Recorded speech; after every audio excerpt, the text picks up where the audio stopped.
Hello, everybody, and welcome to Starting Small Music. I'm Justin McCormick, and you're about to hear a conversation with an artist, musician, and music industry professional on their journey and how they got to where they are today. At Starting Small, we like to take you on a journey uncovering the untold stories of your favorite songs and artists. So sit back, relax, and enjoy the show.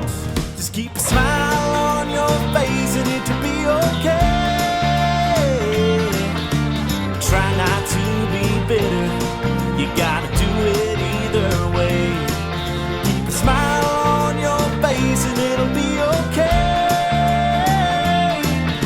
So when life throws a jab, you gotta duck out of the way. Good day, Curtis. I'm great. How are you? I'm doing awesome. So getting right into your story, you grew up in where and what was your childhood like? I grew up in South Carolina. Moved around quite a bit, but all basically in the same area of South Carolina. Started off in a really small town and then eventually moved to Myrtle Beach, which is like a super touristy, a lot of my fellow musicians have played Myrtle Beach. And started playing guitar when I was 13.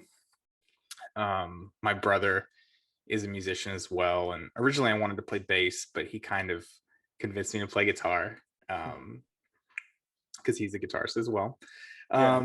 And just started playing in church when I was about 14 or 15, playing with a lot of musicians who were way better than me, and then started playing in like bands when I was 16, and eventually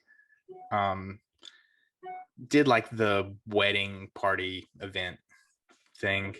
Went to college for classical guitar in South Carolina, a place called Conway, Coastal Carolina University. Got my degree in classical guitar performance. Played for a while in like a theater in Myrtle Beach, and then got a job as the creative director at a church for about a little over a year, maybe 2 years. And then eventually I'd always kind of had the idea of like moving to Nashville and doing the sideman thing.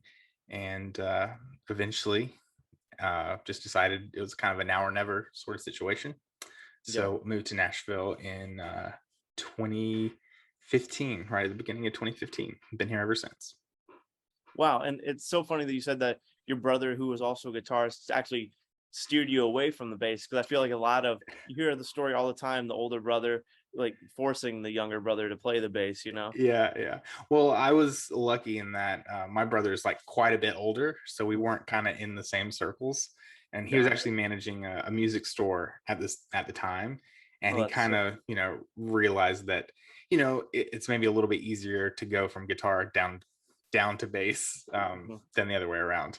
I kind of wish I was a bass player now, because I feel like they're a lot more in demand, at least here in Nashville, than guitar players.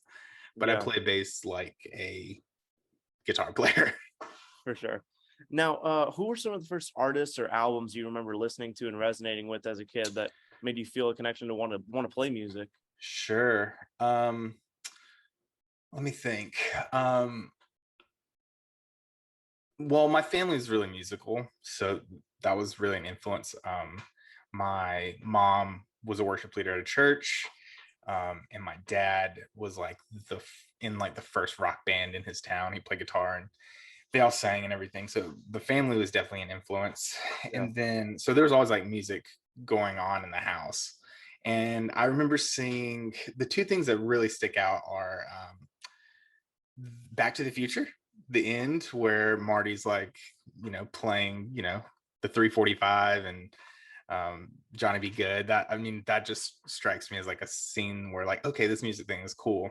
Right. And the second thing was Aerosmith did a Super Bowl performance in like, I think 2001.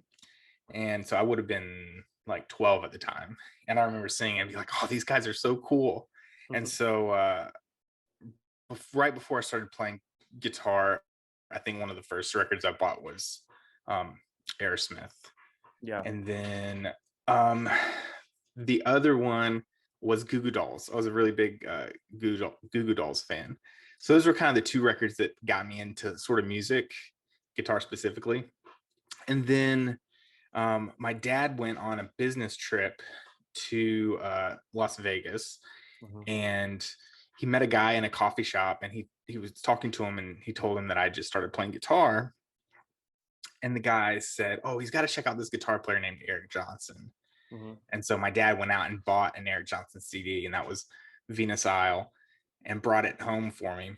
And that would just like blew my guitar playing mind. And that was like kind of the first like guitar music that I got into. And then eventually, probably when I was around 15, I discovered Tom Petty and the Heartbreakers, and then that Oh yeah. was it. I mean, he's my favorite artist of all time. His picture hangs in my bedroom. So yeah, Tom Petty is definitely number one for me. Wow. Now you said around 15, 16, you started playing in bands in the local circuit. What do you remember about those early days, kind of playing in your first band? Yeah, I remember being the worst member of the band. That's definitely something I remember, and something I still actually try to make happen if I can, because I feel like if you're the worst person in the band, you're always have a chance to learn. Yeah, surrounded by good people. Yeah, yeah. Man, my first show with that particular group, I was they had just passed an ordinance that you outlawing smoking in bars, but there was one bar that was on like the line, and it was called Still Smoking, and my first gig with them was at Still Smoking, and it was just like every smoker in Myrtle Beach was there. And so the only thing I remember from that gig is being like completely covered in the smell of smoke. But Your guitar probably still smells like smoke. yeah, exactly. um but I just, honestly, that was some of the best musical times in my life. Being I was friends with everyone in the band. They a lot Most of them were older than me, so I got to learn a lot about not just music, but like how to how to act like in a group, how to perform. The front man was insanely energetic and had a very high standard, so that kind of was a good foundation for working with singers here in Nashville. And Yeah. it was just a really good experience. I'm still friends with a lot of them. Actually, I went down. Their guitarist couldn't make a gig this past May, and so they flew me down, and I played with them for the first time in like 3 or 4 years. That's sick. And yeah, so it was a really great experience. I have nothing but good things to say, and all good experiences. We still like tell the same stories that the singer like I still tell that to my friends just because he was such a good storyteller. And it was just a really good time in my life. For sure. Now, how did playing in church help like hone your craft in the early days playing guitar? Yeah, again, like there was this guitar player named Fulton who was um sort of like the main guitar player, and then he sort of like took me under his wing, and you know really, without being like very overbearing about it. I'd say most of what I learned from him was just like being next to him and like seeing how he approached things. He was a really wasn't even a teacher. It's just something I kind of osmosis from him. Mhm. I picked up a lot of really cool things from him. And then the drummer was a percussionist, and actually the professor of percussion at the school I ended up going to. And then the bass player had been playing for like 25 years around the local circuit. Super talented. He was really into like prog. So like all these different influences sort of kind of, I don't know, made their way to me. They would all like recommend albums and stuff for me to check out. And that was a little bit different from, musically speaking, it was a little bit different from the like uh party band scene, because it's, the song structures aren't set, things are a little more free flowing. So that taught me just how to be more open and follow follow a singer if they're going to go off somewhere else. It Yeah. taught me to be flexible, which Mhm. later came in really handy in Nashville because I've had some artists I've played for who are like that. Yeah, so that again was also a really good experience. Now, you decided to move to Nashville, and you said like you wanted to move to Nashville to be a sideman. Was that always your idea? You never had the idea of wanting to be like the front man, the Tom Petty of the band? No, no. I feel like sidemen get kind of the best of both worlds because um, we get to be rock stars for 90 minutes, Mm. and then when the show's over, no one knows who we are. Um, And you actually, this sleep on past the bus, no press all day. exactly, no one bothers us at dinner. Looking like obviously, there's a lot of potential like money if you're a successful artist, but with that comes lack of privacy, people always wanting things from you, and the juice never seemed worth the squeeze for me. I always liked the idea of just being that rock star for a few minutes and then you know being left to my own devices later. For sure. Now, what was that decision like to move to Nashville and packing it all up from South Carolina? Well, I'd been married for um about a year. Actually, we came here to Nashville for our year anniversary, and we were just thinking about, like, if I didn't at least try, I felt like I would have always regretted it. Mhm. And I didn't want to look back 20 years from now, and live a life of regrets. So I was very open with my wife when we even just first started dating. I was like, hey, I want to do music as a career.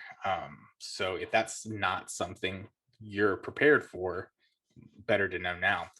So she's actually always been really supportive. And so she kind of felt the same way. We both liked Myrtle Beach, but we didn't love it.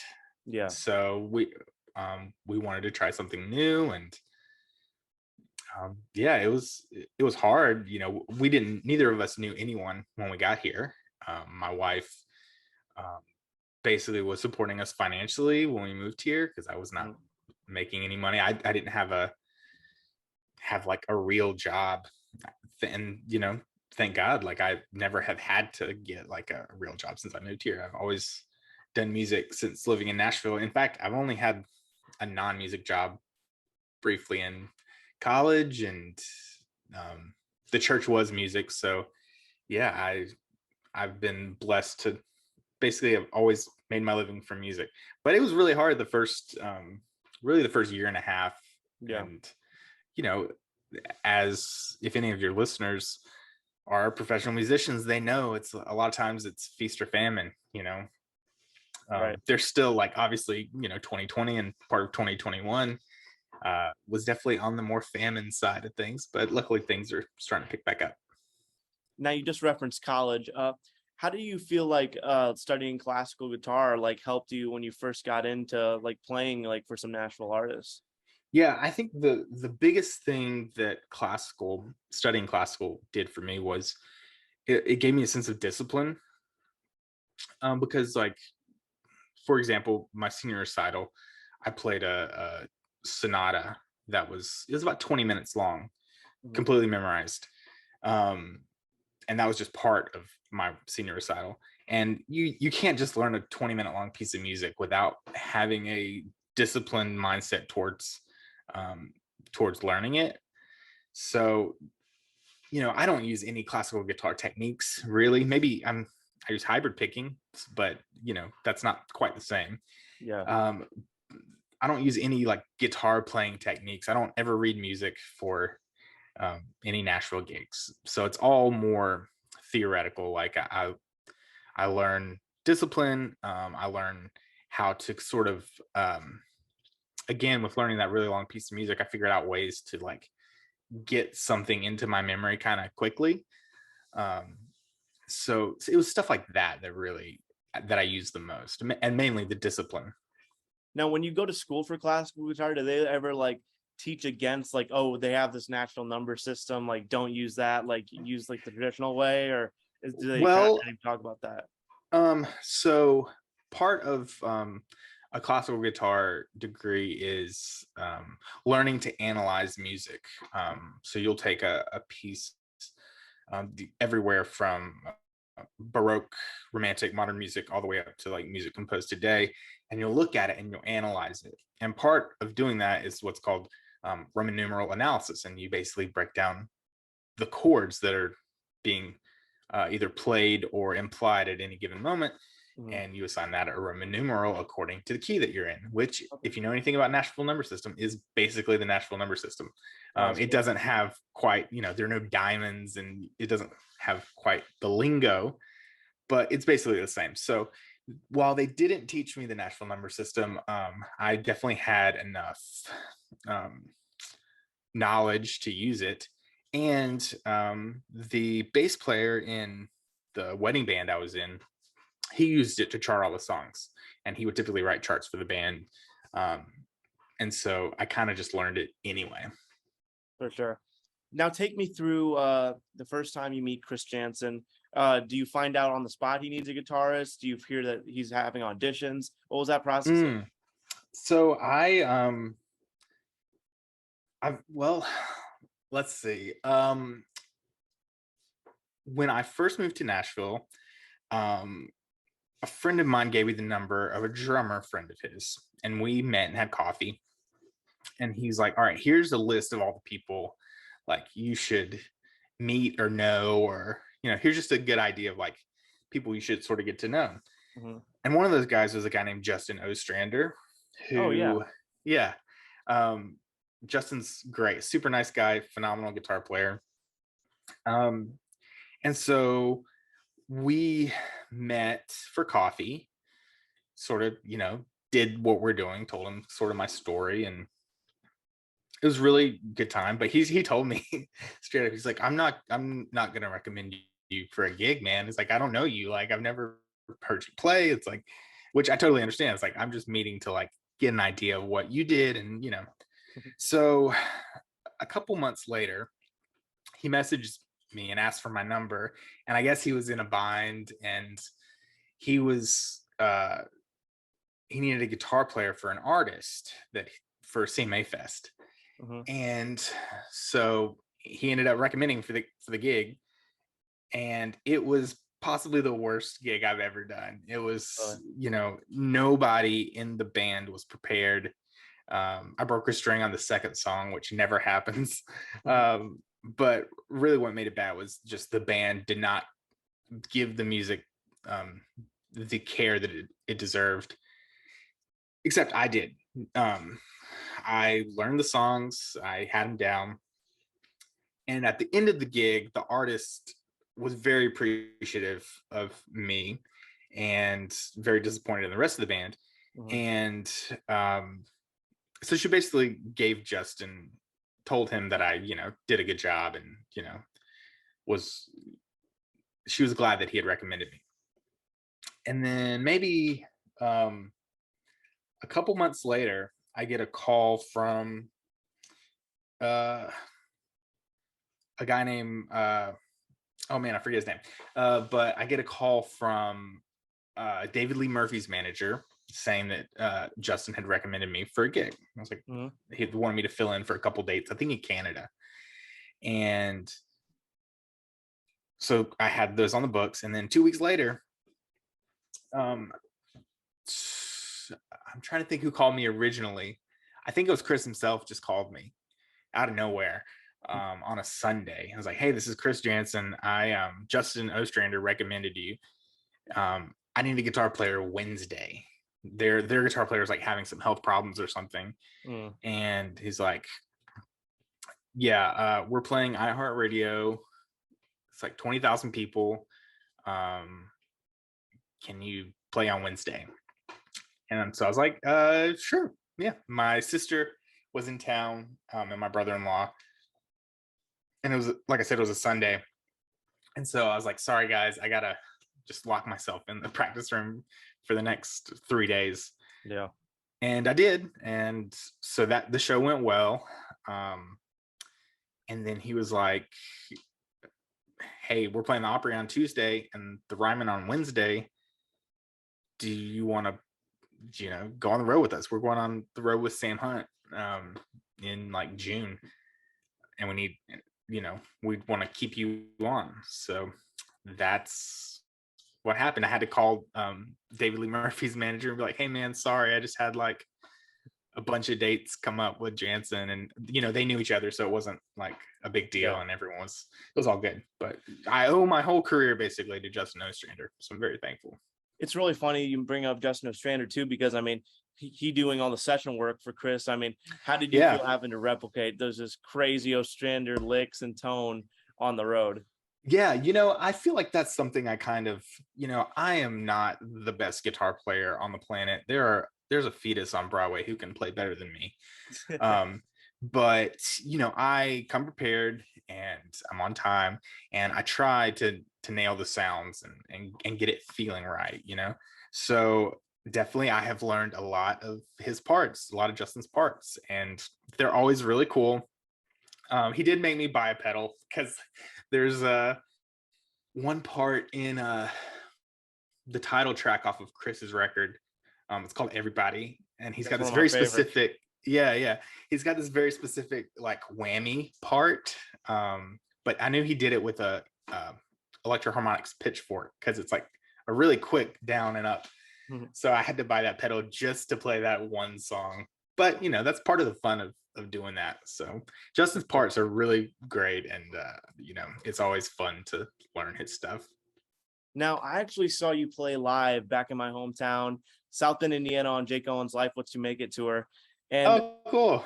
Yeah, and a few weeks after that, I remember I had a songwriting session with Benji Harris, who was playing guitar for Jordan Davis at the time. And I still remember having a conversation. I was like, who was that playing for Chris Janson? He was just tearing it up. And literally, it was during that session that I followed you on Instagram.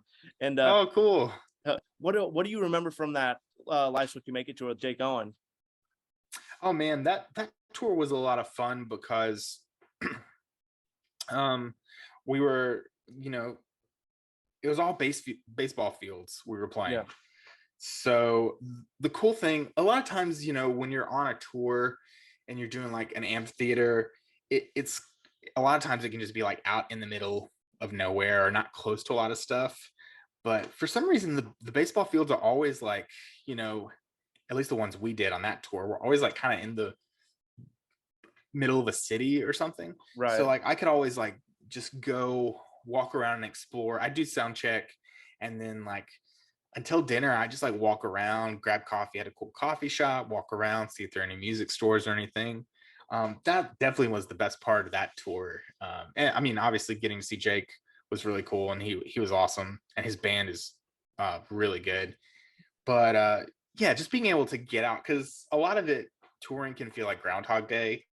You wake up, you go find breakfast, you go to the dressing room, hang out for a little bit, sound check, go back to the dressing room till dinner, play the show, lather, rinse, repeat. It's all the same thing. So being able to get out and explore whenever you can is kind of breaks up the monotony of it. For sure. Now, I mean, what was the decision like to step away from the Chris gig? I mean, you guys are playing huge shows. I mean, what was that decision like? It was hard. We were probably gone, I'd say 200 days a year, which is a lot, and I eventually just, it wasn't worth my while. So I talked it over with my wife, and eventually we decided to part ways. And man, I still talk to a lot of the guys in that camp, and no hard feelings or anything. It's just, it's time for a change, For sure. There's certain art, like there's a drummer named Kenny Aronoff who I've always looked up to, because of the way that he, like one day he'd be playing with Elton John, and the next day he'd be playing with like Alice Cooper, and like he just has this breadth of artists that he plays for, and I've always looked up to him for that, and always have wanted to sort of do that. And I'd been with Chris for a little over 2 years, 2.5 years, and it's just, I just didn't want to do that forever, and I wanted to play with more artists. And I think that when you're gone 200 days out of the year, you don't really have an opportunity to do that. And so now I get the opportunity to play with a little more wide variety of artists and do a lot more things. Because even if I'm on the road quite a bit, I'm not on the road as much. And so people know I'm actually in town and ask me for stuff. When you're gone 200 days out of the year, even if you wanted to play with other people, everyone thinks you're gone. So Right. they don't even ask, it's kind of a catch-22. So what's it like now playing for a country music legend like Jo Dee Messina? Yeah, it's amazing. She's one of the best artists I've ever played for. She is phenomenal vocally. She treats her band and crew really well. It's just a really good experience. She knows her music too. Like, I feel bad for our drummer Elton. If there's like not a fill, she wants to hear a specific fill, if or an intro. If it's not exactly right, she will be like, "Hey, it actually goes like this." And Mm. so that's very cool to have an artist who's that sort of locked in to what they want to hear. And she's just a phenomenal singer. Her songs are really cool. Um, Everyone in the band, except for the bass player and drummer, sings. We don't use tracks. I mean, it's all very old school and Eagle style harmonies. yeah, exactly. And like I said, the songs are just, I mean, it's so cool to play. Not that there's anything wrong with, you know, country music now, but it's very harmonically pretty simple. Her song, there's like random chords that come out of nowhere and key changes. Several of the songs are in like two different keys, and it's very, as a musician, it's a lot of fun to play. Have you got to see like some like younger fans like now like even getting even more into the set, like with Cole Swindell's Heads Carolina coming out? Yeah, I mean, we just did a show this past weekend, and there was like young, her demographic definitely skews on the female side, but there's like young women singing like every word to almost every song, even ones that are kind of deep cuts. And so it is really cool. There's definitely, I think in general, there's a resurgence of kind of 90s country music. Right. People are starting to like sort of key into that a little bit. And I think we're definitely seeing that with the crowds, like definitely a younger demographic than you'd expect, for sure. For sure. It's funny, man. I've been thinking through this interview. If you ever want to step away from guitar, I think you could be a CJ Solar impersonator. Oh, dude, that's so funny. We did some shows where CJ opened for us, and he actually, when I was with Janson, and he actually rode the bus with us a couple times. And he's a really nice guy.